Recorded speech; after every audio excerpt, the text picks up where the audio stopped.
follow us at once into the house, as anyone else would have done. Seems to me to show they have some sense of shame left. They have been eating muffins. That looks like repentance.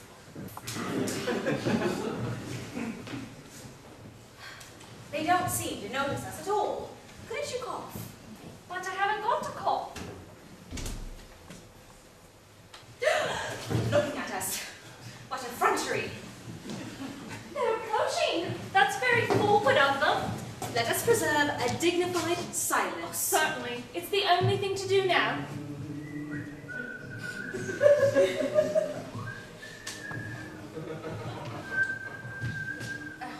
This dignified silence seems to produce an unpleasant effect. A most distasteful one. But we will not be the first to speak. Certainly not. Mr. Worthing!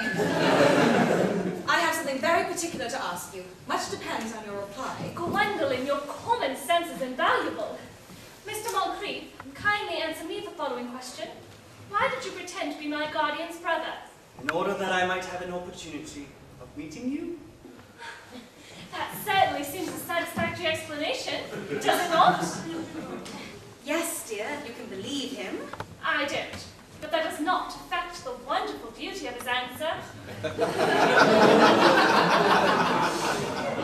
True. In matters of grave importance, style, not sincerity, is the vital thing. Mr. Worthing, what explanation can you offer to me for pretending to have a brother? Was it in order that you might have an opportunity of coming up to town to see me as often as possible? Can you doubt it, Miss Fairfax? I have the gravest doubts upon the subject, but I intend to crush them. This is not the moment for German skepticism. Their explanations appear to be quite satisfactory. Especially Mr. Worthing's. That seems to me to have the stamp of truth upon it. I am more than content with what Mr. Moncrief said. His voice alone inspires one with absolute credulity. Then, you think we should forgive them? Yes. I mean, no. True. I had forgotten. There are principles at stake that one cannot surrender. Which of us should tell them? The task is not a pleasant one. Could we not both speak at the same time? An excellent idea. I nearly always speak at the same time as other people. Will you take the time for me? Certainly. Your Christian names are still an insuperable barrier. That is all. Oh, Christian names? Is that all? But we are going to be christened this afternoon.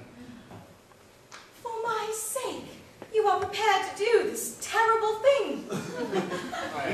I am. To please me, you're ready to face this fearful ordeal? I am. How absurd to talk of the equality of the sexes. Where questions of self-sacrifice are concerned, men are infinitely beyond us. We are. We have moments of physical courage of which we women know absolutely nothing. Darling!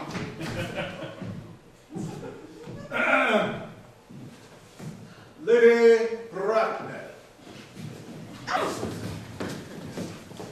Gwendolyn, what does this mean? Merely that I am engaged to be married to Mr. Worthing, Mamma. Come here. Sit down. Sit down immediately.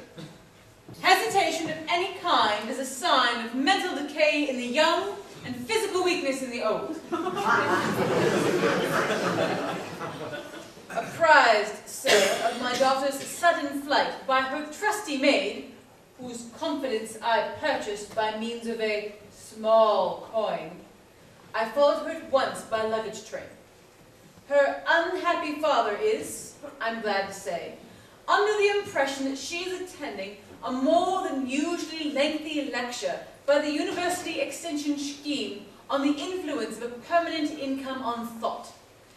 I do not propose to undeceive him. Indeed, I have never undeceived him on any question. I would consider it wrong. must clearly understand that all communication between yourself and my daughter must cease immediately from this moment. On this point, as indeed on all points, I am firm. I am engaged to be married to Gwendolen, Lady Bracknell. You are nothing of the kind, sir. Now, as regards Algernon. Algernon, Yes, Aunt Augusta? may I ask if it is in this house that your invalid friend, Mr. Bunbury, resides? Bunbury doesn't live here. Bunbury is somewhere else at present. In fact, Bunbury is dead. Dead? When did Mr. Bunbury die? His death must have been extremely sudden. Oh, I killed Bunbury this afternoon. I mean, Paul Bunbury died this afternoon. What did he die of? Bunbury? Oh, he was quite exploded. Exploded. Was he the victim of a revolutionary outrage? I was not aware Mr. Bunbury was interested in social legislation. If so, he is well punished for his morbidity. My dear Aunt Augusta, I mean he was found out. The doctors found out that Bunbury could not live, that is what I mean, so Bunbury died. He seems to have had great confidence in the opinions of his physicians. I am glad, however, that he acted under proper medical advice at the last.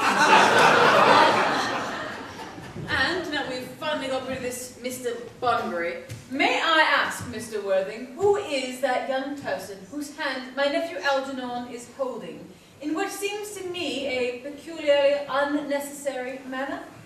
That lady is Miss Cecily Cardew, my ward.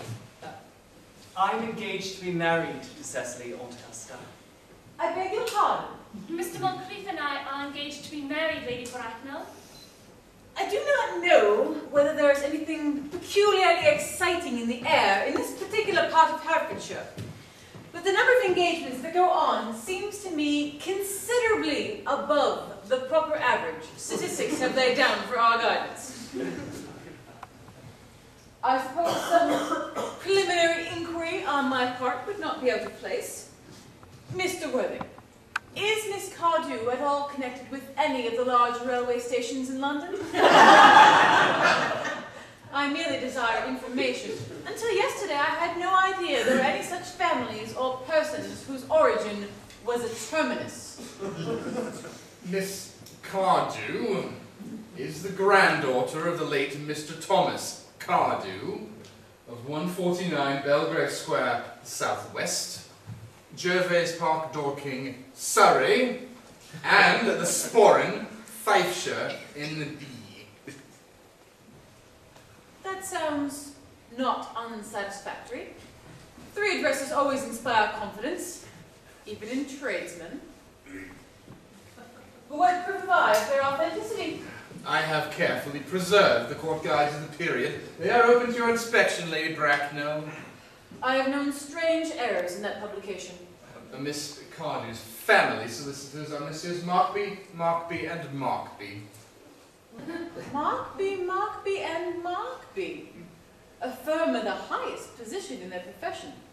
Indeed, I am told one of the Mr. Markbys is occasionally to be seen at dinner parties. So far, I am satisfied. How extremely kind of you, Lady Bracknell. I have also in my possession, you will be pleased to hear, certificates of Miss Cardew's birth, baptism, whooping cough, registration, vaccination, confirmation, and the measles, both the German and the English variety. A life crowded with incident, I see, though perhaps somewhat too exciting for a young girl. I am not myself in favor of premature experiences. Come along, Gwendolen. The time approaches for our departure. We have not a moment to lose. As a matter of form, Mr. Worthing, I had better ask if Miss Cardew has any little fortune.